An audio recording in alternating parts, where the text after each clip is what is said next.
Leaders, people in position of influence, are rightly held to a higher standard than everyone else. And the position of leader is not one that we should rush into or take lightly. That even before accepting the position of leader, we should take our time and do our due diligence to make sure that our own house is in reasonable order. But reasonable doesn't mean perfect.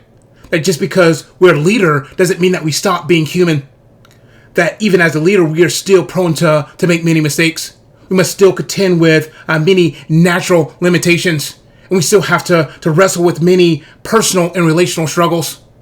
That our leadership doesn't make our humanity disappear. And we do ourselves and those we serve a disservice when we try to lead without our humanity intact. We put too much pressure on ourselves to try to keep it all together, or at least pretend that we're keeping it all together.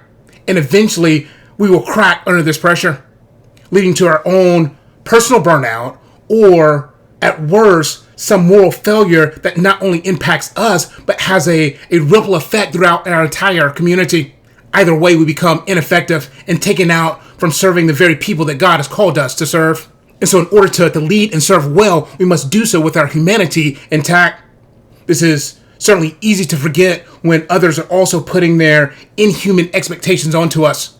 But we can't allow ourselves to forget that we must regularly remind ourselves of our own humanity and surround ourselves by a few trusted others who are able to do the same. Christ showed us the way by becoming human himself, and we can't lead others without remembering and embodying the same.